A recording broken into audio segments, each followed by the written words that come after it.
She's like a sickness in my brain, a vision standing by the window pane. She ripples through the blinds and leaves me in a daze.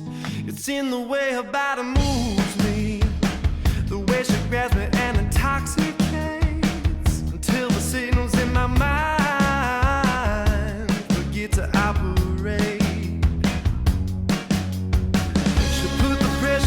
Fragile skull, I take my pleasure from my alcohol. She'll never give you any time at all. She just comes and goes, you know. And she's got me living in a chemical love, and I try to find the strength to know when she comes back to me. Hello everybody, welcome back to my channel. Thank you for joining me for another coffee and crime time. So quickly, just want to let you know, because I know we're kind of in the middle of like two series, but I needed a break today. And as things come up, more current cases or updates and things, I like to cover them as they happen. I don't want to wait too long because I really want to talk about it as it's happening. But part 3 of Praveen's case will be out very shortly. There's a few more details I'm ironing out. I want to make sure I get everything into that last part. And obviously Bonnie and Clyde is going to continue, but there's other more pressing cases that are, currently happening. And I wanted to talk about this one. So I thought I would deliver a nice little coffee and crime time while we're in the midst of Praveen's case, which has been really heavy, really emotional, because I have a lot of feelings inside of me about this case. And I think that this idiot right here, James Brian Chadwell II, I think he's the perfect person to use those feelings on. And that's why I chose my Slytherin cup today. So I like to think of myself as a hybrid of all 4 houses. I think all people are. We all have a little Gryffindor in us. We got a little Slytherin in us on our sassy days. We've got some Hufflepuff, some Ravenclaw. We're just very multifaceted. And as a rule, I consider myself kind of more of the Severus Snape Slytherin, kind of like he's not a great guy, but maybe he's misunderstood. And at the end, he tries to do the right thing, and less like the Draco Malfoy Slytherin because he's just like a dick. Today, I am feeling more Dolores Umbridge Slytherin. And when I say that, I mean that I'm feeling petty AF. Because this guy that we're talking about today, listen, I don't hate him just because he looks like someone who tried out for the Jersey Shore every single season, but he was never cast because he was too weird, even for them. I truly dislike this man because I believe he is an actual evil person who should never be allowed to see the light of day again. He should not ever be allowed to re-enter society. This is a man who's been incarcerated and released multiple times. He has a history of all kinds of criminal activity and violence, yet he was allowed to keep getting out of jail and keep getting out of prison because, say it with me now, our justice system is broken. But before we dive in and it gets real spicy in here, let's have a word from the sponsor of today's video, Harry's. I've been using Harry's razors for years. My husband, he's been subscribed to them for a while. He would order his blades and then I would steal his razor and his blades and use them. And I was always surprised at how high quality both the blades themselves and the handles were, because you pay a fraction of the price that you would pay in store. And a lot of people think that Harry's is just for men, but they don't just make razors for men. They make razors for anyone who wants a smooth and comfortable shave at an affordable price, which I think everybody wants, which is exactly what both my husband and I get from using Harry's, especially if I use Harry's shave gel. Oh, it has aloe in it. It's super, super smoothing. It makes my skin so hydrated. I also love how convenient it is because Harry's sends blades right to my door. They send my refills right to my front door every single month. I don't have to even think about it. I don't have to put razors or blades on my shopping list. I don't have to leave the house. And these are sharp German engineered blades produced by a factory in Germany that Harry's owns owns and operates. And so this way, they can actually make sure you're getting a great product without that retail markup. You get blade refills from Harry's for just $2. And Harry's really stands behind their blades so much that they offer a 100% money-back guarantee. I love the handles of the razors as well. They're simple looking, but also incredibly cool and kind of just fit in with everything. They come in great colors, and the high quality weighted handle is made with a textured rubber grip so it doesn't slip from your hand or make that really loud clattering sound when it hits the floor of your shower and you feel like, somebody's banging on your door and attacking you. Or is that just me? Every time I hear a loud noise, I get super anxious. Not only does Harry's deliver an amazing product, but they support great causes as well. They donate 1% of their global sales to nonprofit organizations that provide mental health care to veterans and LGBTQ plus youth in need, and I think these are both really good causes that I support and stand behind. Harry's is also passionate about providing a fair price to everyone. Sorry, whenever I have something in my hand, like a bottle of coffee creamer or a shampoo bottle or a hairbrush or a razor, it's obviously a microphone. Aside from that little song, Harry's is passionate about providing a fair price to everyone, which means there's no pink tax, no outrageous price tags, just premium quality at an extremely affordable price. It almost doesn't seem right. It's almost like, what's the catch here? Why are they so good, yet so affordable? Mother's Day just passed, and Father's Day's right around the corner, so I highly encourage you to check out the amazing gift sets that Harry's offers for as low as $15. And what I think is really cool is you have the option to engrave the handle, which makes it extra special and personalized for a Father's Day gift. So yeah, your father's always going to need a razor, but if you get it personalized, he'll always remember you and think of you when he shaves. Is that creepy? So if you want to stop paying too much for razors, you can redeem your trial set for just $3, and the trial set includes a 5-blade razor with a weighted handle, a blade cover, and Harry's foaming shave gel. It's an incredible deal, it really is, so act fast while supplies last, or you can get $5 off any shave set when you go to harrys.com/Stephanie. Once again, that's harrys.com/Stephanie. Thank you so much to Harry's for sponsoring this video, and let's dive right in. I don't even know where to start with this one. It's just so infuriating. And this guy, he's just so ridiculous and horrible, like ridiculous on many different levels. And I had the non-pleasure of spending a little over an hour yesterday browsing through this guy's Facebook. And as each minute passed, I began to wonder more and more, what am I doing with my life? Is this all there is? It was really bad. So this is 42-year-old James Brian Chadwell II. All you chicks on TikTok trying to sling your booty or sling your taco, whatever you're trying to do, you need to wrap that shit up. It ain't working. We got Pornhub for that shit. We don't need your little extras. So, take that shit somewhere else. We're looking for a real ass woman. I know. He's a lovely man, isn't he? Just a shining example of true manhood. He was arrested on April 19th, 2021, after a 9-year-old girl who lived in his neighborhood went missing, and she was later found in the basement of his Park Court home by Lafayette, Indiana law enforcement. You all know I have not one problem calling it like it is when the police screw up. Not one. I believe in holding people accountable, but also being fair to them. Here, in this case, I have truly nothing but praise for law enforcement because I really believe that they saved this little girl's life. Lafayette is a city in Indiana, and it's the county seat of Tippecanoe County, which is the cutest name for a county that I ever did hear. It's located on the southeast bank of the Wabash River, and right across the river is Purdue University. On Monday, April 19th, a 9-year-old girl left her Park Court home to play outside around 6:30 p.m., but when she didn't return for half an hour and she was nowhere to be found, her mother called the police.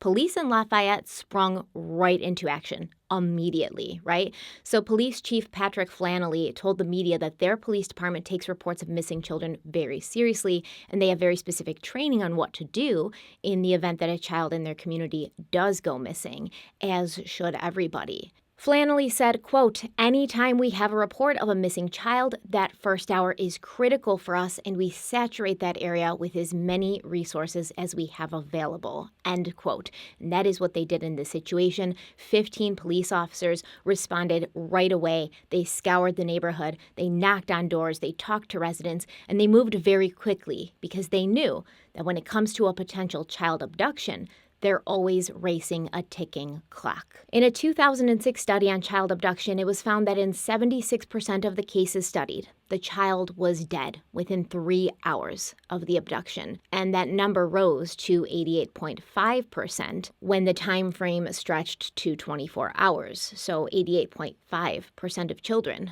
abducted were dead within 24 hours. And this is why I am the way that I am. People tell me I'm very overprotective. But I just had a conversation with my husband yesterday, and it was a nice day. It was really unseasonably warm. Bella wanted to ride her scooter out in the driveway, and I was like, okay, yeah, that sounds great. I'll come with you. Just wait 5 minutes so I can finish putting away this laundry. And my husband was like, when are you going to feel comfortable letting Bella go outside and play by herself? And I was like, never. I mean, we have a pretty long driveway, so it's not like we're super close to the road, but she's only 4. And even if she was older, I would still want to be outside, right? So I could hear or see anything happen, so I would be able to stop a possible abduction, or if something did happen, very quickly, I'd be able to give the police the exact time it happened, or a description of the person or the vehicle.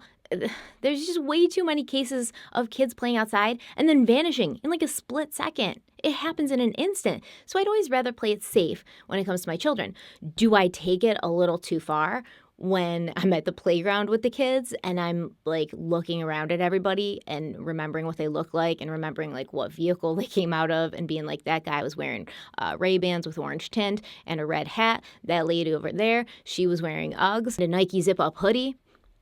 Maybe I do take it a little too far when I'm making notes on everybody at the playground in case something happens and I have to tell the police descriptions of who was there and what they were wearing and what they were driving. Maybe I do. But a lot of the time when it comes to kids getting kidnapped, there's no takebacks. There's no way to fix it. Once they're gone, you can't find them. So as the police are swarming this neighborhood, spreading out, talking to people, they got a report that this 9-year-old girl, whose name has not been publicly released yet, by the way, she's a minor and I'm sure her family don't want her name connected with this. That's why I'm calling her a 9-year-old girl and not calling her by her name. I'm not trying to be disrespectful, but this 9-year-old girl had been seen by another resident outside the house of James Chadwell. Now, the police had already spoken to Chadwell previously when they'd been canvassing the neighborhood. I'm not sure if they approached him and asked him had he seen her or if he approached them and volunteered the information. I've seen it reported both ways. I wouldn't be surprised if this dude had inserted himself into the investigation and volunteered this information to the police, because he definitely seems like that type of guy, and that will be made more clear as we go through his Facebook posts. So James Chadwell told them that the girl had been at his place earlier, but she'd left, which ended up being a lie, obviously. What do the TikTok kids say these days? They don't say lie, they say cap. So James Chadwell was capping. I'm hip. What really happened is Chadwell, who is a very proud owner of 2 pit bull dogs, he lured this girl into his home with the promise that she could pet his dogs and play with them. She said that once she was inside, Chadwell hit her in her head multiple times. His abuse only got more violent as she tried to fight back for her life. And she actually said this to the police. Oh, I just want to give her a hug. She said, he started hitting me, and he then started hitting me harder and more violently because I was trying to fight back. But how can a 9-year-old girl really fight back against a roided out 42-year-old? I don't know if he does steroids. I was just saying he looks like he does. Okay, allegedly, don't come for me. He looks like he does. You could have just replaced Ronnie from the Jersey Shore with James Brian Chadwell II, and I don't think anybody would have noticed. Even Ronnie's girlfriend, Sammy. I think she would have just fallen into it. She would have been like, yeah, this seems legit. And it just pisses me off because you can see in his pictures, he's huge. He's a strong guy. He's not, a slender man. He's not small of build. He's big and he's muscular and he's strong. And this little girl, she's trying to fight back to escape because she knows that this guy's trying to hurt her. Her neighbor, this guy that she probably knows and trusts, and he just kept hitting her. He also choked her with his hands, and he put her into a chokehold with his arm until she passed out. But that's not even the worst of it, because when she came to, she was pretty much completely undressed, and Chadwell then brought her to his basement where he continued to assault her, and he forced her to perform oral sex on him. But outside in the streets, police were still looking for the missing girl, and feeling that something was off about James Chadwell, they made their way to his home and they knocked on his door. Now, at this point, Chadwell was also undressed and preparing to rape this girl that he was holding captive in his basement. So he had to get dressed very quickly so that he could answer the door and not raise suspicion. When he did answer the door, the police asked if they could search his house, and he agreed, right? But then they go to the door of the basement, and they found that it was secured with a chain lock, which he would not unlock for them. So the police cut it off. They proceeded into the basement, where they found the child visibly distraught and crying, visibly injured, with her clothes lying on the floor next to her. This 9-year-old girl had multiple wounds, including strangulation marks, black eyes, and broken blood vessels, bruising to her head, arms, and legs, as well as bite marks. It's unknown if the bite marks came from Chadwell's 2 dogs, Chadwell himself, or both. Once again, I've seen it reported both ways. She had to be taken to the hospital immediately for treatment, and she told the police that she thought that James Chadwell was going to kill her because he'd warned her if she screamed or told anyone what was happening, he would kill her. That's probably why she thought that. Now, a Facebook post written by a woman claiming to be related to the 9-year-old victim said, quote, "He strangled her so bad blood came out of her eyes. Her trachea is damaged to where all she can do is eat through a straw. If it hadn't been for the speed of the Lafayette Police Department arriving on the scene, she would be dead. She was only 9. He's punching her and his pit bull is biting her." End quote. The police did work incredibly quickly and thoroughly. They found this 9-year-old girl within an hour after she was reported missing, and I think we can give a round of applause for that, because that's really, really fast work, really good work. And thank God.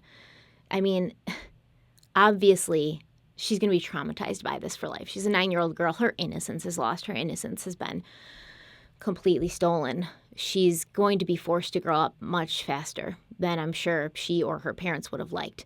But thank God they came before something worse happened, which is what he was in the preparation of doing, something worse. I wish I could just have transported myself, like astral projected myself into that basement and whispered in her ear when he was forcing her to do what he was forcing her to do.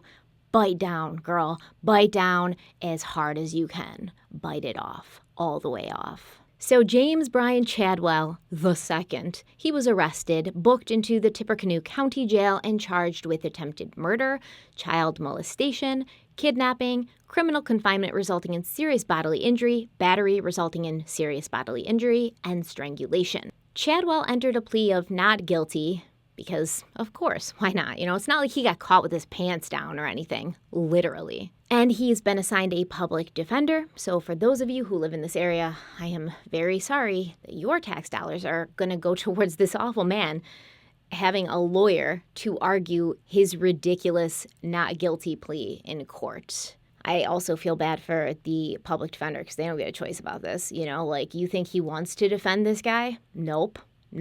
And Chadwell has also asked the judge for a psychiatric evaluation, so we know where this is going. So is this guy really as bad as he seems? Does he have a history of violence and criminal activity? Were there any red flags? Did anyone close to him suspect he was capable of doing something like this? Yes, and yes. James Chadwell was a walking red flag. He was born in Kokomo, Indiana, when his mother Laura was just 15 years old. A year after James was born, Laura married a man named James Chadwell, and the couple went on to have 3 more children, 2 boys and a girl. So obviously, James Chadwell I, he's not Chadwell's biological father, but James Chadwell II was so young when James Chadwell I came into his life. His mother just kind of told him that this was his father, and she named him after her new husband, which is a little strange. Like, I'd like to know how that happened. Did he not have a name for a full year? Like, did you not name your son for a full year, or did you give him a name and then change it when his stepfather adopted him or when you married his stepfather? I don't know if James Chadwell II was legally adopted, but I'm curious as to how that worked. Like, did you not name him for a year? What did you call him? Boy? John Doe Jr.? When Chadwell was in his early teens, I think they said around 12 or 13, he started to notice that there was differences between him and his 3 siblings. He asked his mother, why did he have dark hair and dark eyes, but his 3 siblings all had blue eyes and blonde hair? And that was when Laura told him that the man who had raised him his whole life was not his biological father, and this evidently set him off. Chadwell's brother Ashley has a lot to say about his half-brother. Ashley lives in Peru, Indiana, and he said, quote, my mother told him the truth, and from that day he started rebelling and acting out and running around with the wrong crowd, stealing stuff, fighting. But when he fought, it was always to hurt the other person, not just to win the fight, end quote. And listen, I'm not like a psychiatrist or a psychologist or any kind of mental health professional, but that seems unhealthy. Like I said, Ashley actually has a lot to say about his half-brother, such as, quote, he is pure evil. That is the only way to see it. He calls himself outlaw, always wanting to be Bobby Badass to whoever he can and fight them. But it's not just a little roughness and then you settle. He's always been out to hurt people. He wants to break bones and knock out teeth, end quote. I've never heard the term Bobby Badass before, but now I want to use it as much as I can. As a teenager, James Bryan Chadwell II spent some time in juvenile detention facilities before being sent off to a boys' home in Knoxville, Tennessee, according to the Daily Mail. His brother Ashley says he can't remember exactly how long James was there, but he knows it was a long time. I do want to interject really quickly. I don't think it's as common today, but this whole sending your kids off to like boys' homes or girls' homes thing, like this has to stop, okay? If your teenage child, like at the age of 12 or 13, is acting out, it's your job to like spend more time with them, talk to them, maybe bring them to see a therapist or something. Try to get to the root of what's going on. You can't just be like, oh, this kid's impossible, sending you away. Because I just don't see how that's going to help the child's emotional issues when he feels like his family doesn't want him. This is not sympathy or empathy for James Chadwell. I don't have any for him. I'm just saying in general, like, let's not do that anymore. Let's go over Chadwell's list of criminal offenses. This is just what I could find from obviously after he was 18, when he was no longer a juvenile. I cannot find his juvenile record, which is fine, because he did enough stuff as an adult. We have a criminal misdemeanor, operating a vehicle while intoxicated and endangering another person. This was in Miami, Indiana. That was his first offense that I could find, but in October of 2019, he'd be charged with a felony for the same thing, driving while intoxicated and endangering another person. So I believe the first one where he was driving while intoxicated and endangering another person, that was 2016, and then he does it again 3 years later. But this time it's a felony because it's his second offense. In January of 2000, Chadwell was convicted for recklessness with a deadly weapon. In December of this same year, he was convicted for aggravated assault with intent. This happened in South Dakota. So while he's in South Dakota, he was married, okay, to this woman. I think her name was Sarah. And either this charge that I'm talking about now or the next one, it includes his wife. And so I think that this aggravated assault charge was what happened after he threw his wife into a wall so hard that her body left a permanent impression in the wall. The next year, in September of 2001, Chadwell was convicted for possession of a firearm, once again in South Dakota. In January of 2003, he was once again convicted for aggravated assault with intent. In 2016, he was convicted in Cass County, Arizona, for receiving stolen property. In Miami County, he was convicted for an OWI, which is operating a vehicle while intoxicated, and he was also arrested for resisting law enforcement in February of 2020. In October of 2020, he was convicted of criminal trespass and criminal mischief, and at the time of his 2021 arrest, it appeared he was still on probation for that, and he had warrants out due to his failure to appear in court. His brother Ashley said that Chadwell spent more of his adult life in jail or prison than he did on the outside, but each time he received a slap on the hand, and then he was let out to commit more crimes. During one of his prison stints, Chadwell's mother passed away, and his brother Ashley said, quote, "She was heartbroken. She was waiting for him to get out, but she passed away before he came out. That set him off even farther," end quote. Ashley also said that after his half-brother, moved to South Dakota, Ashley went there too, hoping that he could, keep an eye on him, make sure he was going to be on the right path, mostly keep him out of prison. Ashley and his siblings, they thought that if someone from his family was with him, Chadwell would behave, but this was not effective. Ashley said, quote, "After 5 months, he was locked back up. While I was there, in South Dakota, he wanted me to take my truck and trailer over to his job and load it up with a whole bunch of aluminum and go try to scrap it. Why would I do something like that and put myself in prison because of him? I never wanted to be like that," end quote. So James Chadwell goes to prison, and then he wants his brother Ashley to go and rob his job, James Chadwell's job, and steal the aluminum so that they can make money from scrapping it. While in South Dakota, when Chadwell wasn't busy pushing his wife into walls or trying to rope his brother into criminal activity, he was driving drunk. Ashley said that Chadwell had driven through a campsite drunk with a young boy in the bed of his truck, and he was driving at such a high speed that this kid bounced out of the bed of the truck and he was injured. In Peru, Indiana, Chadwell was driving with 4 young children in a Mustang, drunk of course, when he slammed into a telephone pole. So James Chadwell has a problem with alcohol. I guess that much is clear, but according to his aunt, he's just a super nice guy when he's not drinking. His aunt Peggy Gist, who lives in Kokomo, Indiana, this is his mother's sister. She said the last time she saw Chadwell was at a family get-together in Kokomo over the summer of 2020 when everyone was supposed to be in quarantine. And of course, he was intoxicated at the time. But she went on to say, quote, "When he's not drinking, he's the sweetest guy. I mean, he's just really sweet. He has some problems because he lost his mother. He's been in prison, of course, and I don't know. He just has problems because of that," end quote. Aunt Peggy went on to say that his family had abandoned him. I'm sure she's referring to Ashley and, his other siblings who've spoken out against James. And she said that James would act out around the time of his mother's death, which I think is the understatement of the century, because when I think of the term act out, I think of children throwing temper tantrums when they don't get what they want. I don't think of a grown-ass man who should have developed some sort of coping skills by this point in his life because he was in his 30s at this time. I don't think of him and his idiot decisions as acting out. I just consider it bad life choices because you're the one who made the decision to do all these illegal things and keep going to prison. You probably broke your mother's heart, okay? You probably broke your mother's heart a million times. You're the one who made that decision. That's why you couldn't spend as much time with her as you wanted. And then when she died, you were like, oh, what the heck? I didn't get to spend time with her. That's your fault. You don't get to act out because of stupid decisions you made that brought you to the place you are. And keep in mind, these excuses are being made for James after what he did to that 9-year-old girl. Now, let's not be too hard on Aunt Peggy here. Sometimes blood does run thicker than water. She's not the one that committed this crime. She has said that people are giving her death threats and basically saying horrible things on the internet to her. Stop that. Well, what's wrong? What's wrong with you people out there who do shit like this?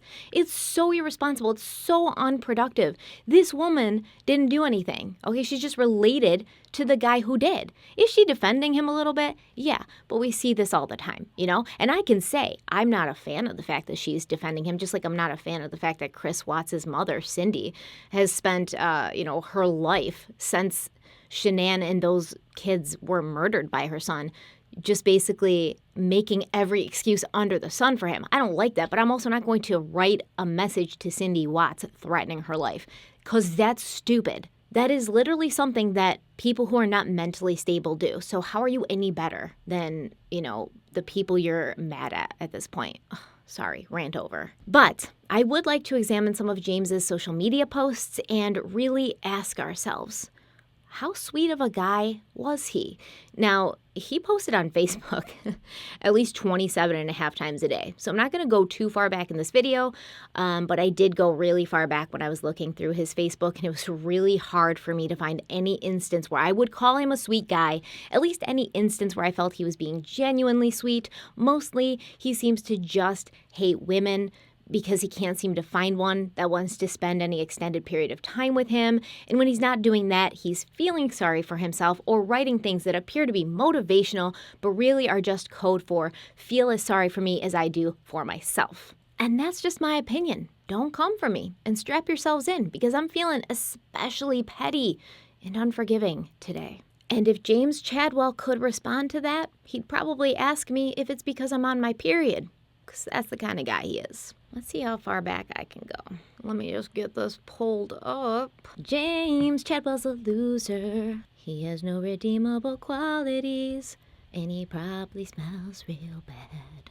It gets confusing, but it appears that he has had girlfriends at times in his life. That this man has actually had girlfriends who have wanted to be with him. Now, I don't know if these girlfriends actually wanted to be with him or if they tired of him very quickly, because he does start like posting, he'll be like, one day he's like, I love my girlfriend. And then the next day he's like, my girlfriend's a bitch. But I don't know. So I almost wonder if he like started dating somebody because they thought that he was normal. And then like a weekend, they're like, he's not normal. And then they just stopped like answering his calls, or they didn't want to hang out as much. And then he got mad.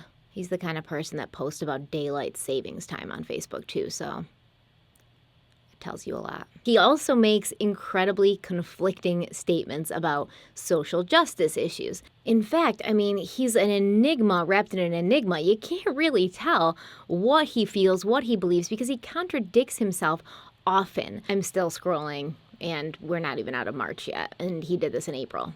All right, so I was able to get back to June 13th of 2020. I have to say, like, some of the comments, because obviously now that he's on the news, like, people have been going to his Facebook, and some of the comments underneath his post are hilarious. If you don't want to watch the James Chadwell roast, I'm going to put a timestamp in the description box, but I think it's going to be fun.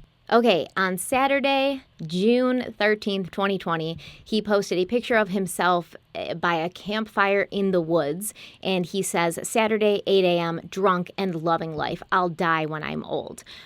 So this is something that you'll see a lot on his Facebook page. He seems to really be outdoors a lot. He seems to like camping. He's in the woods a lot. He's always talking about, like, being in nature and stuff like that. And clearly he hasn't gotten his alcohol intake under control if he's drunk at 8 a.m. on Saturday. You shouldn't even be awake at 8 a.m. on a Saturday. And it's funny, somebody responded the same thing, somebody who knows him. You weren't drinking anymore, I thought. And he said, I tried it. It sucked.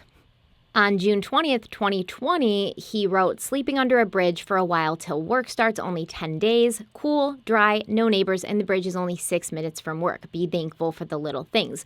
This post has caused a lot of commotion online, and we're going to get to that towards the end of the video. It's the last thing we're going to address in this video. James Chadwell is now being looked into as possibly connected to what happened to Abby and Libby in Delphi, and we're going to get into that. And I also have a message from Libby's sister, Kelsey German, and her opinion on all of this, and it's very important, so we're going to get to that. There's a picture that he posted on June 20th, again, of a bicycle, but where the water bottle would normally go, there's like a bottle of alcohol, and he says, and all these years I thought that this was for water bottles. It is.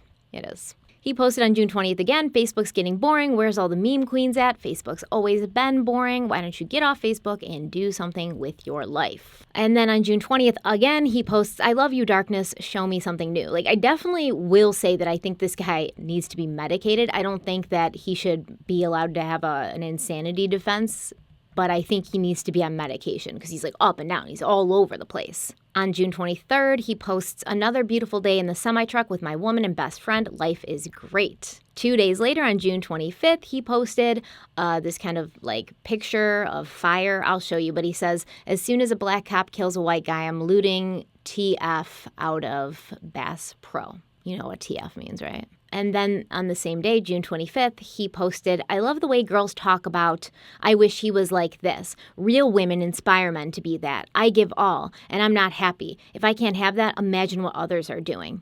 I don't even know what that means. I don't even know what it means. Like, are you saying it's a girl's responsibility or a woman's responsibility to make you better? Are you saying that it's a woman's job to like bring out the best in you? Real men don't need a woman to get him to act right. We don't want to be with men who don't act right. So why are we going to be with you when you're like a scumbag like he is and think, oh, it's my job now. Like, this is my only job. All I'm going to do day in and day out 24/7 is focus on how I can make James better. How can I bring out the Superman in James? You know, how can I get him to stop drinking? How can I get him to hold a job? How can I get him to stop sleeping under bridges? How can I get him to stop being sexist and racist and a douchebag? I need to work harder. I need to work harder because it's not happening. All right, so then the same day he posts, so I've been with this girl, amazing, but suddenly it's different. Us guys are going to quit trying. That's on you. Dude, you should have quit trying a long time ago. Please quit trying because you're trying too hard. See, because this is the guy, right, who it's never his fault. If there's issues with the relationship, if a woman isn't giving him what he wants, if his girlfriend's not answering his calls, it's her fault. It's her fault. He's just going to stop trying. On the same day, he wrote, F what time you guys are thinking. I love my woman. She's an asshole, but I love her. Same day that he wrote he's going to quit trying. The next day, he wrote, F you and your bullshit relationships. I'm going to do me. Shit's overrated. He posted on July 4th, you, what are you doing for the 4th? Me, my own damn self. That's probably the safest thing for everybody. The same day he posted, whoever doesn't get along with me, it's your fault because I'm cool as F. See, it's never his fault. Never his fault. On July 4th, he posted on Facebook saying, I wanted to repost a video of a black man viciously beating a white girl. Why am I being blocked? Because it's Facebook? Facebook blocks everything? On July 4th, he posted again, men smell like cologne, real men smell like sweat and campfire. So he's not only the judge of what makes a woman a real woman, but he's also the judge of what makes a man a real man. And it's him. He's a real man. And anybody else that showers and puts cologne on, not a real man. On July 5th, he wrote, so, ended up at a party on campus at Purdue University. We really partied better than this generation does. Why is he hanging around young kids? This is a pattern, too. Okay, so he likes to, like, hang around young kids. He made another post about, like, oh, I had a conversation with a couple college kids. Dude, you're in your 40s.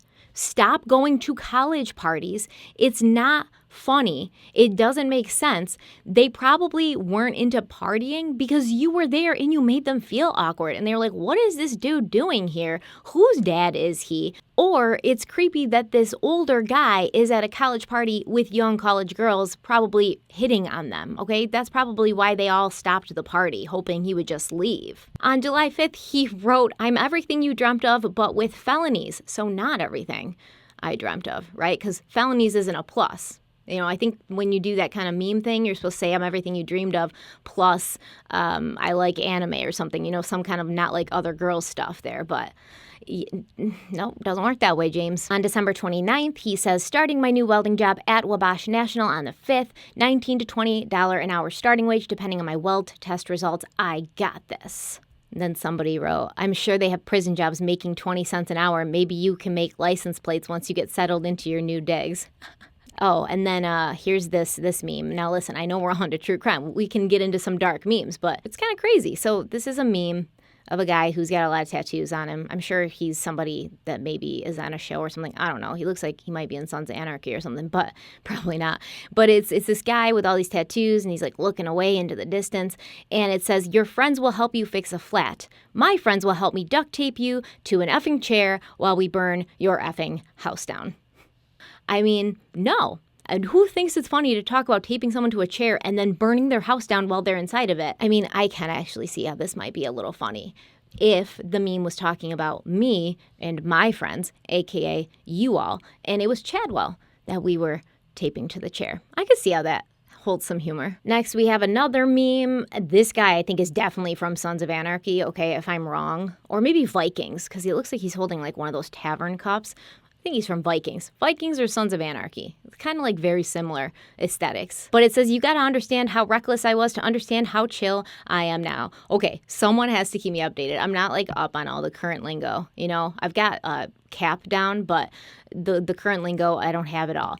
I did not think chill meant luring a 9-year-old girl into your home, locking her in your basement, and stealing any semblance of a childhood she had forever.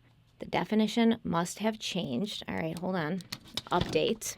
Note to self. Chill now means complete psychopath. Okay, good. Hope I don't forget that. On January 3rd, he wrote, start work on Tuesday, started working out again a week ago, eating right, and I'm still sober. Life is fantastic. On January 4th, he says, good morning, friends. Let's kick Monday's ass, or we could just kick your ass. Just kidding. But I mean, Mondays are looking pretty good when stacked up next to James Bryan Chadwell II. I mean, give me a case of the Mondays any day of the week over a 3-second interaction with James Bryan Chadwell the third. Hopefully there's never one of those. On January 6th, he writes, going to look at a 3-bedroom house today. Wish me luck. This is the house that he would move into in Lafayette. I don't know if it's him that needs luck. I think it's the people of that neighborhood who needed the luck to hope that whoever this landlord was took one look at James and had like a 5-minute conversation with him and was like, no, probably not a good option to fill this house because there's, so many kids here and you're a creep. On January 6th, he posts, I got the house. Yay.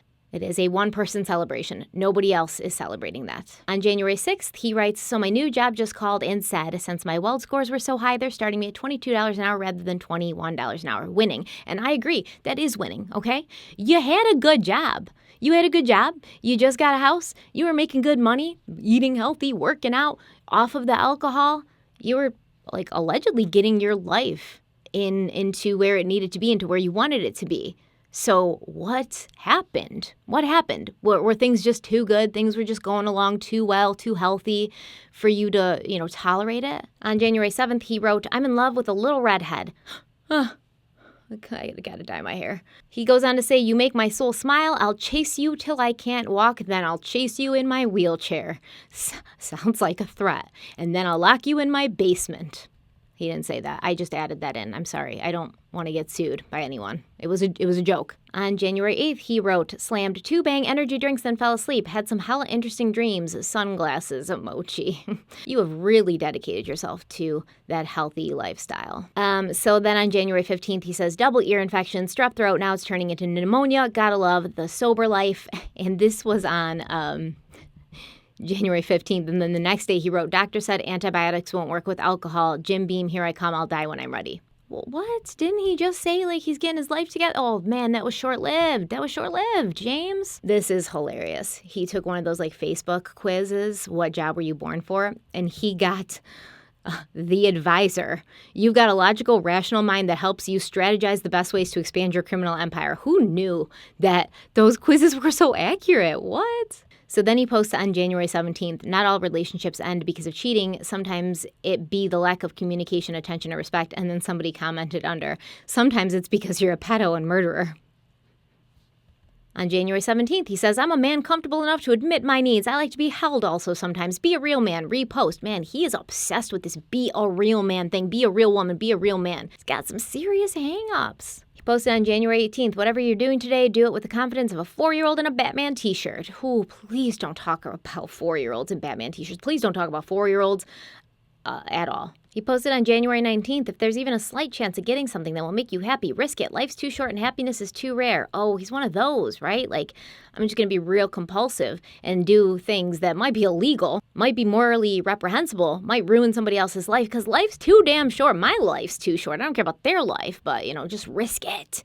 Risk it. Kidnap that kid. Posted a Joker meme. People who post Joker memes, I think, are unstable to begin with. I know that was a generalization. It was also a joke, so don't get upset, okay? But it says, I will be who I am till they close that effing coffin. Hopefully that's sooner than later. Once again, not a threat, just a joke. And then he reposted something that he posted back in 2019, and it says, you think a lion waits his turn in the hierarchy? He takes his place when ready. Okay, so he's a real man because he smells like sweat, sleeps on the ground, and doesn't wait to get what he wants and take what he wants and take his place in the hierarchy. He's a lion. On February 13th, he said, Trump, you still have my vote. He also posted on February 13th, a good man is one of the most underrespected, underappreciated, undervalued, and unrecognized. Is one of the most unappreciated, underrespected what? That's not a proper sentence. I mean, I don't argue with him there, with whatever he was trying to say. I do think that there's a lot of good men out there. Not a lot. There's like many good men out there, and they don't always get like their props for being good men. That's why I always try to build my husband up, because he's awesome. But coming from James Brian Chadwell, it means absolutely nothing to me. He then posted, I think it's another Joker meme, but this is the Jared Leto Joker, I believe, on February 17th. And it says, "My words don't come from my heart. They come from my broken soul. The monster." So, oh, freaking dramatic. On February 19th, he said, "Got my keys, signed my contract for my new house. They just got the internet installed. Finally getting a Saturday off from work tomorrow, feeling blessed." So he's talking about moving into the house that he kidnapped the girl and held her captive in. On February 21st, he posted, "I'm by myself 95% of the time, so the only thing that anyone can say about me is that they haven't seen me in a while." That is not the only thing that anyone can say about you. That's the thing they can say about you that's positive. Like, that's the only positive thing they can say about you. Like, we haven't seen him in a while. Yay. But that's definitely not the only thing they can say about you. He likes lion pictures and lion memes. Don't be a lamb. Be a lion. Oh, here we go. February 26th, he posted a picture, and they're like words. I'll put it up on the screen.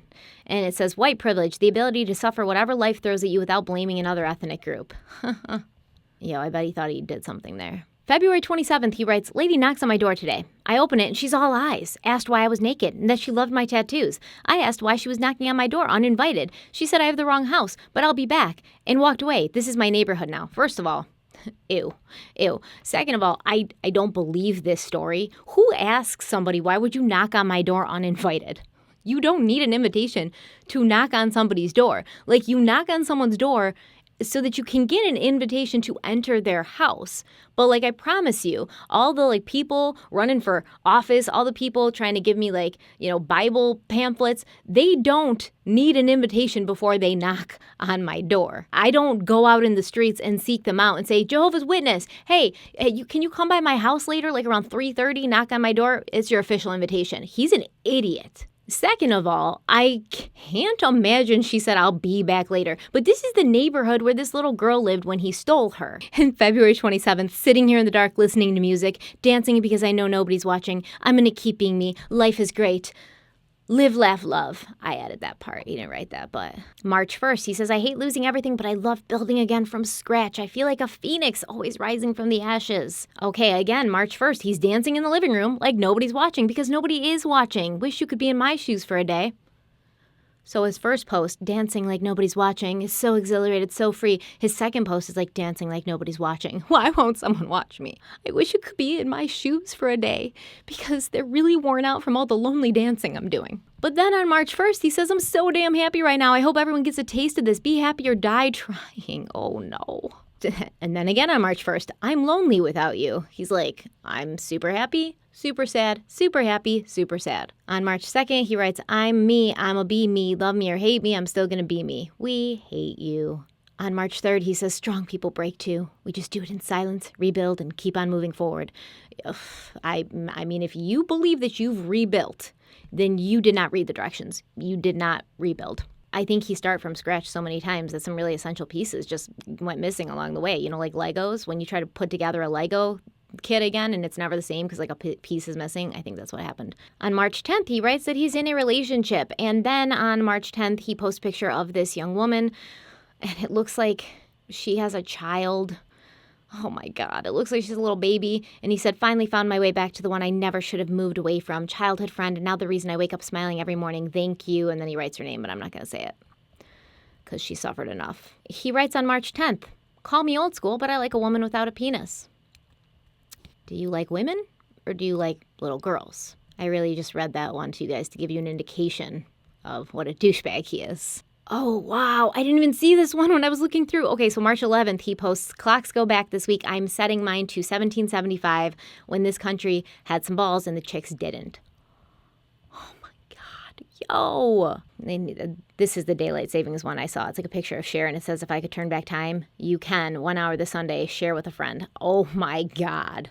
So cringy. There's a bunch of pictures with him and his dogs. Looks like that he didn't have them for a while, and then he got them back, and then he just starts posting a ton of pictures about his dogs. And then he says on March 14th, "I don't care what laws are passed. If I see a man walk into a restroom after a little girl, I'm going to need bail money." Is he for real? you know what he's talking about, okay? He's talking about how he doesn't believe in unisex bathrooms, whatever. Like, everybody's entitled to their opinion. But what's rich about this is he didn't walk into a girl's bathroom. Okay, there's I don't know. I haven't looked into it, but I don't know how many cases there are of trans people attacking little girls in the bathroom.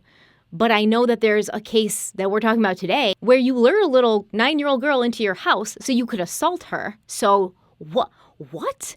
Like, pictures of his dog. Then he says March 15th, not bragging, but I have the most amazing girlfriend ever. I love you. And then he says on March 17th, the best feeling ever is seeing your dogs together. I want that. What does he mean? This one's ridiculous. March 19th, he says, too true. And then he posts a picture that has a caption that says, a person that loses a partner is called a widow. A child that loses a parent is called an orphan. But there's no word to describe a parent that loses a child because that is a loss like no other. What? Oh, my God. So you kidnapped a 9-year-old girl, brought her in your house, sexually assaulted her, strangled her. You were probably going to kill her. Let's be honest. You weren't going to let a 9-year-old girl leave. She's your neighbor. She knows who you are. She knows where you live. She knows what your name is. She knows what you look like. She probably knows your dog's names too. Sorry, like talking fast. I'm upset. But this is what you post. You're like, a parent that loses a child, that's a loss like no other. You were about to take a child from her parents. How dare you? He posts a picture of Denzel Washington, which is unfortunate because Denzel Washington is my favorite actor of all time. And he posts a picture of Denzel, who's amazing. And then he says, there's 2 reasons I don't usually fit in. 1, I think for myself. 2, I don't care what others think about me. Nope. Okay? Because I also think for myself, and I also don't care what others think about me. I seem to fit in okay. You don't fit in because you're a pedophile, because you are disrespectful to women and minorities, and because you're an asshat. March 21st, I'm naked and happy, keeping jelly. Keeping jelly. Electric chair. Okay, so March 22nd. Now, we've already read all the stuff he said, right? All the stuff he said. I believe it was in reference to the protests that were going on, the BLM protests that were going on, because it's around the same time period. And he says, he's going to raid a Bass Pro Shop. There's a bunch of stuff that I didn't even read to you where he says, oh, no, all lives matter, and then there's pictures of stupid. So he posts this. So remember that. And then he posts this on March 22nd. So this is probably not going to be politically correct, and I will probably sound worse than I want to, but I just want to say thank you to my darker-skinned friends. Whatever your background, thank you for helping me grow. I love the flavor that it's a Seymour, that all of you bring to my vanilla world. Thank you. Is he being, sarcastic, or has he just flipped the script? Then on March 22nd, he posts, so my life is going really well, but I want to wreck it. I don't know what's wrong with me. I just know what is. The life just seems so lackluster. I don't need more. I want to be more. Yeah, so that's exactly what's happening here. He gets his life together, and then he's like, this is boring, being a functioning member of society, paying taxes, not kidnapping kids. Ugh, it's just so lackluster. So these are thrill-seeking personalities. Like when things are, good and happy and everything's going well, they're like, how can I explode my whole life? On March 24th, he said, I made friends with the cutest bird today. She jumped on my shoulder and wouldn't go away. Thank you, bird, for making me feel like somebody. Did the bird jump on your shoulder and not go away, or did you take the bird and lock it in your basement so it couldn't go away? Just saying. On March 27th, so I had a really good night. A lot of college kids out, and I tried to make some kind of sense to a few. They're actually really good guys, and Sam cried and wouldn't stop hugging me. It was pretty awesome. Thank you, Lord, for blessing me. Stop hanging out with college kids. You're 42. It says on March 29th, just finished a movie called Captain Fantastic. It's about a family that decides to live off the grid and raise their family on the basic laws of nature and pure love without outside disruptions. One of my new favorites. Do yourself a favor, give it a chance. So I haven't seen this movie, but what it sounds like he's describing, or what appeals to him about the movie, is kind of like Waco, David Koresh-esque. Like, let me just get a bunch of people and a bunch of underage children and put them somewhere isolated where nobody can tell us what to do. Right? Okay, so March 30th, I guess he's mad at his girlfriend. He says, so many women talk a good game, but actually have no game. They talk about forever and happily ever after, but don't want to do shit to keep it. Getting it is the baby steps. Keeping it is being called a committed adult who is truly in love. You all need to get your shit right and quit blaming good guys for where you're falling short. We don't need you. I mean, how do you even, why do you feel like you can lecture anybody about being an adult? And why do you feel that when the relationship fails, it's them and not you? We women have to get it together. Stop blaming you guys or you, James, because I'm sure you don't represent all men and what they feel, for why we're falling short. Who does that? Oh, and he's the guy who thinks it's really funny on April 1st, April Fool's Day, to write on Facebook that he has stage 3 cancer and only a few months to live. Doctors say it's inoperable, but I'm good. I'm just trying to deal with the fact. And then he says, just got all you suckers on April Fool's Day. Not appropriate, but whatever. Okay, at least you know it's not appropriate. On April 1st, he says, I just want a woman that's willing to put in the same effort as I do. I know that's probably too much to ask in this day and age, but a boy can still dream. And if I can't have true love, I have Pornhub. Is that an April Fool's joke too? Is that an April Fool's joke? On April 2nd, he says, my alone time is for everyone's safety. I agree with it. We can agree now. I agree with him.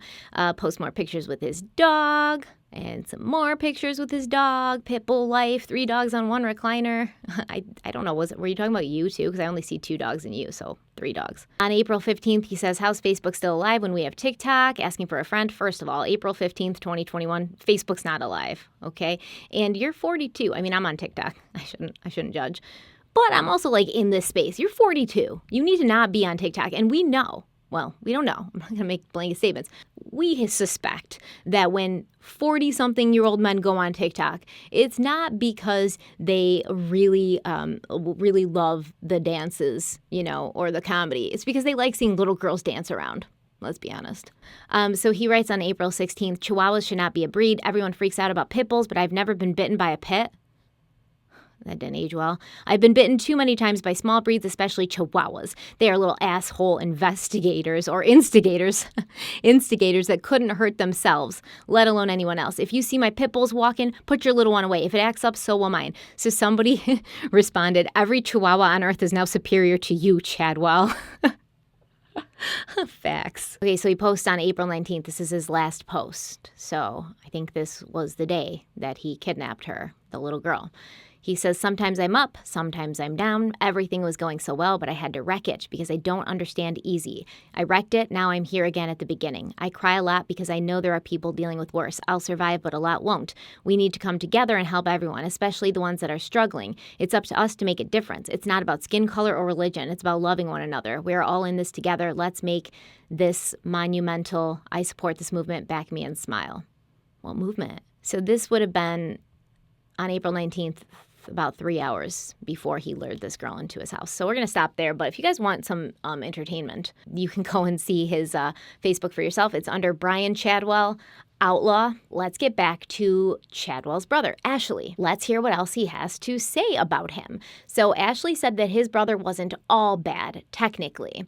He said that, quote, Brian had the potential to be anyone he wanted to be. He's a hell of an artist, a hell of a fabricator, and builds some of the best sound systems you could ever hear for an automobile. He could have been way better than he was, but after my mom died, it sent him over the edge. But that is no excuse. We're all born into freedom of choice, and he chose to do what he did. There's no way around that. End quote. Yes, thank you, Ashley. I completely agree. It almost makes it worse and more entitled, right? To have skills and talents to be able to create something wonderful and beneficial, something you could make an income off of, like fabricating or building car stereos. And then instead of doing that, you choose to hurt other people and blow up your own life. And by the way, Ashley called Chadwell Brian because that's the name Chadwell went by in order to distance himself from his stepfather, who, as far as I can tell, did nothing wrong besides marry Chadwell's mother and then raise him for his whole life as his own son. And because I know he doesn't like to be called by his first name, James, because of his stepfather. That is what I call him. Speaking of Chadwell's stepfather, it looks like he was allowing James to live in one of his properties, but he evicted him, which caused James to start looking for a new place to live, which I believe had him sleeping under a bridge for a while and then brought him right to the house he rented in Lafayette, which had an elementary school, a middle school, and a high school all within 1 mile. You think that was planned? Ashley Chadwell said that his father is a 6-time heart attack survivor, and James was just causing too much stress in his life. He went on to say, quote, I seriously think he was trying to stress him out to the point he had another heart attack. He kept trying to talk my dad into drinking, and he isn't allowed to have alcohol around him, end quote. In Lafayette, Chadwell lived directly in front of another house occupied by a 22-year-old college student named Graham Gross. Graham attended Purdue University. He lived in the house with some other college kids. And Graham said, quote, "My roommates and I kind of hated him. He had 2 dogs, and my dog Xena gets set off by other dogs, but he kept coming into my yard to pet her. I had to tell him to stop," end quote. Do you think that James Brian Chadwell II stopped when Graham asked him to stop? Of course not, because he has no respect for other people or their boundaries. One time, Graham said that Chadwell lifted up his shirt to show him a picture of a pit bull that he had tattooed on his body, which Graham felt very awkward about. And Graham said that Chadwell was like super obsessed with pit bulls. And Chadwell told him that he'd had a very rough life and that's why he liked pit bulls. I don't see the connection, but he doesn't like chihuahuas. We know that. Graham eventually felt it was safer to send his dog Xena to live with his parents because he was genuinely afraid his creepy-ass neighbor was just going to take her one day. And he might have, unless she was a chihuahua. Then probably not. Now that we're talking about tattoos and how James Chadwell seems to creep out every single person he's ever met, let's address the elephant in the room. There's been a lot of talk about how James Brian Chadwell II may be connected to the murders of 14-year-old Libby German and 13-year-old Abby Williams. These murders happened in 2017 in Delphi, Indiana, which is just about 18 miles away from Lafayette. I'm sure everyone is very familiar with this case. It's one that really stands out in the true crime space because of how horrible it was, because of the fact that even though these girls were able to capture audio and video of their attacker, their murders remain unsolved. So it's a very big mystery. It's very frustrating to a lot of us. Law enforcement has commented that they are looking into Chadwell's possible connection to what happened to Abby and Libby, but they've also expressed that it's better to be cautious when approaching these sorts of things, especially when it comes to comparing two mugshots side by side, which happens online a lot. And it happened online almost as soon as Chadwell was arrested.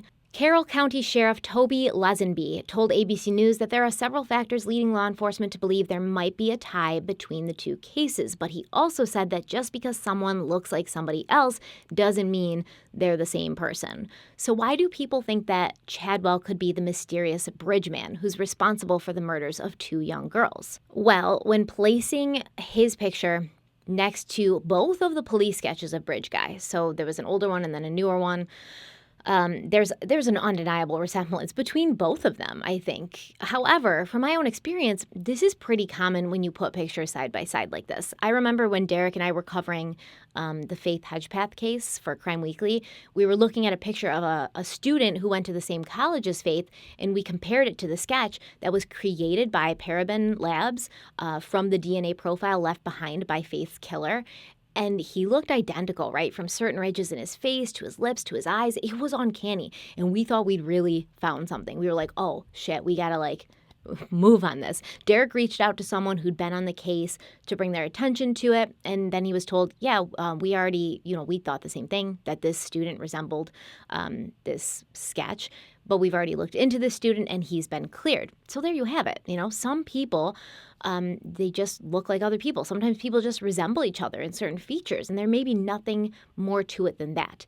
Derek and I were also talking to Kelsey German, Libby's big sister, because we're covering the Delphi case for Crime Weekly, and it was right around the time that this news broke about James Chadwell. And so obviously we got to talking about it, and Kelsey really wanted people to know that this news, and at this time, the very loose connection between what happened to Abby and Libby and James Chadwell, it shouldn't make people feel as if the case is closed or as if anything has been solved. And the media and the internet running with a story like this sometimes can cause more harm than good.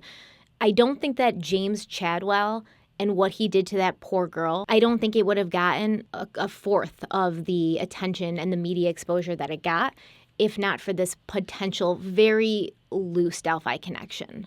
This horrible stuff happens all the time, all over the country, all over the world, and they don't always talk about it. But they did because it's headline worthy. Anything that has to do with Delphi and Abby and Libby, headline worthy. So Kelsey really wants people to keep looking out for Bridge Guy, and she feels that sometimes people are less vigilant when they think or they suspect that, the person who did it is already in custody. And I'm going to let Kelsey talk to you a little bit about this herself.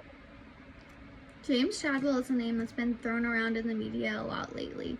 There's a lot of speculation on whether he could have been involved in the Delphi case because of a crime that he committed within 30 minutes of Delphi.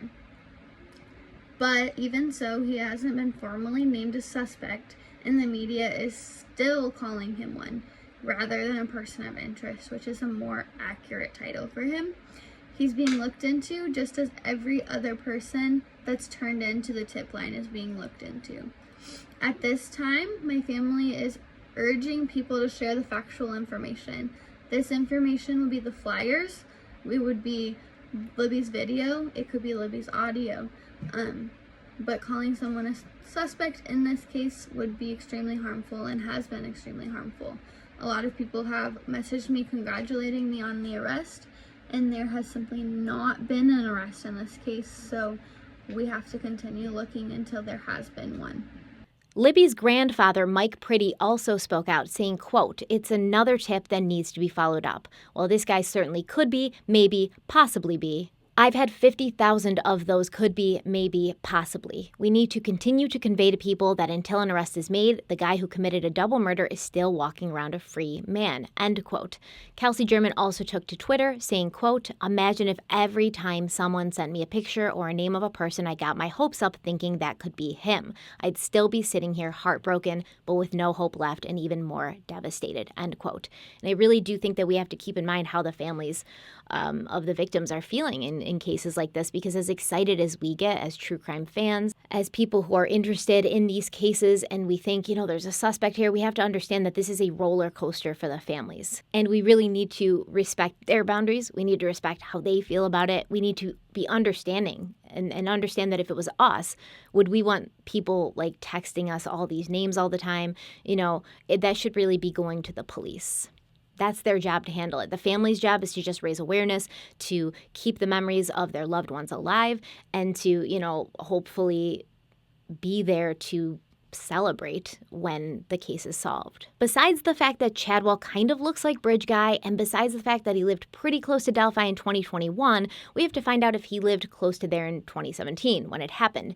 If he spent more time in prison than on the outside, we need to establish if he was a free man at the time of the murders and where he was at. So of course, I took to Facebook again because the guy loved to post on Facebook. Did I say that yet? Well, in 2017, when Facebook was actually kind of cool, he wasn't as active. However, I have seen comments that say he was posting quite a bit, but many of his posts were labeled friends only, so we, the public, can't see them. So if there's someone out there watching who was friends on Facebook with James, first, I'm sorry to hear about that, That's traumatic. And second, hit me up or let me know what I can't see. Oh, actually, I lied, because as I'm scrolling through the comments, I see someone did just that, and she even shared some screenshots of his friends-only post. What an angel. Not all heroes wear capes. So it does look like he posted a few times on February 14th, 2017, the day after Libby and Abby were killed.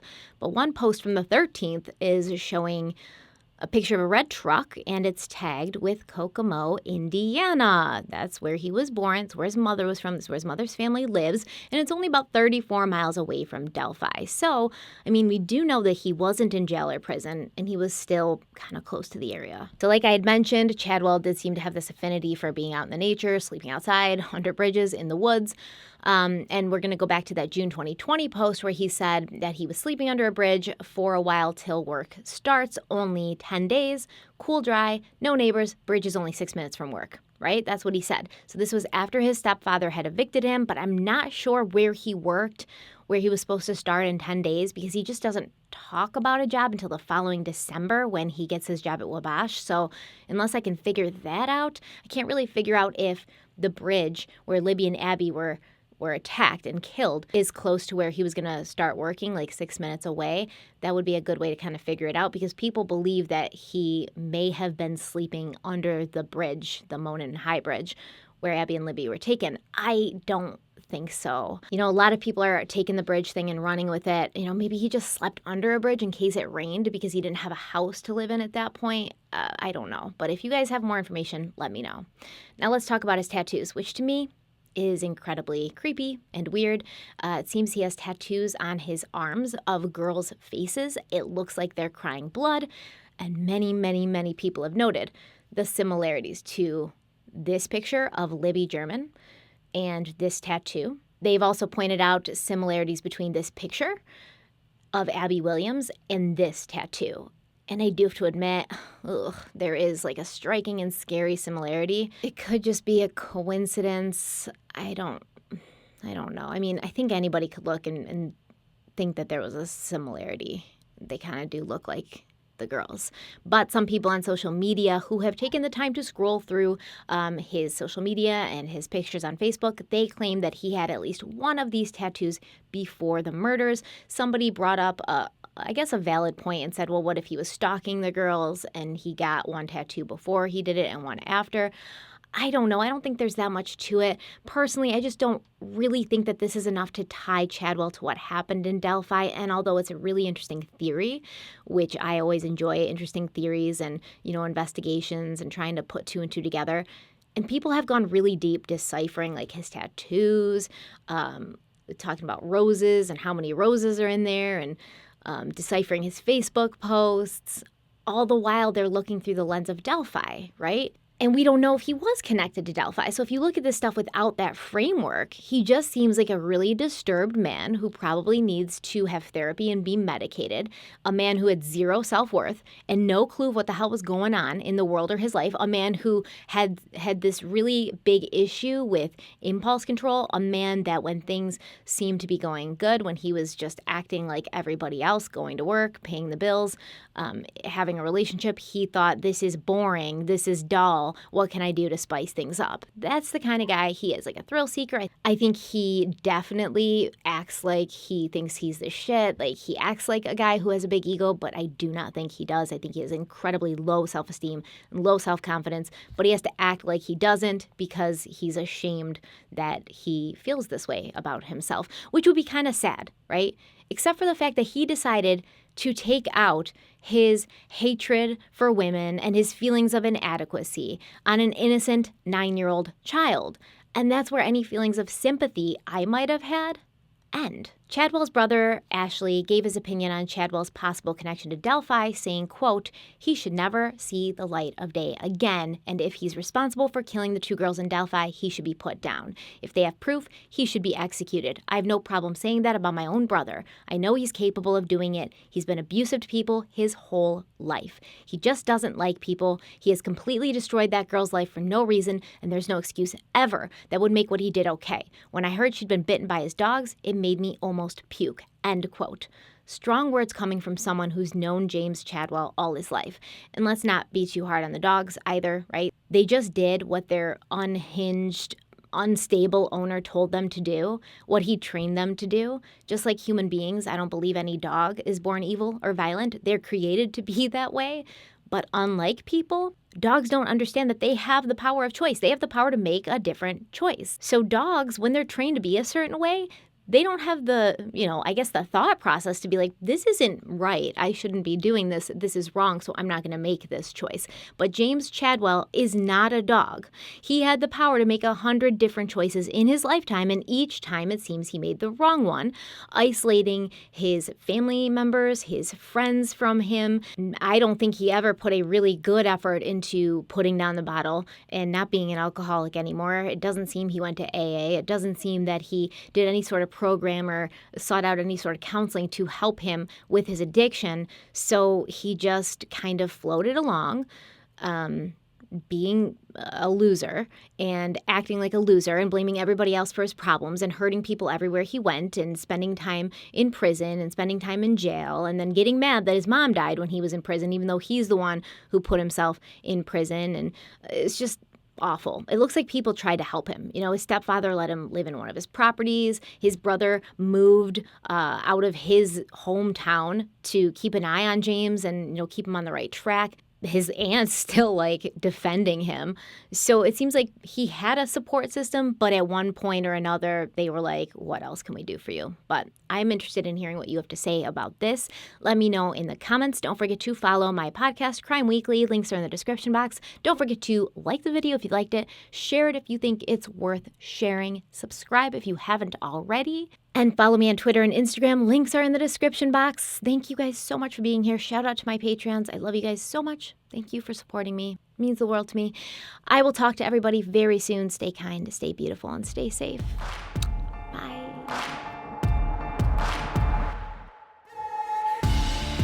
Well, the levee don't break now, and the bottle's going straight down, and that river runs deep, the mountains get steep, and the voices getting too loud.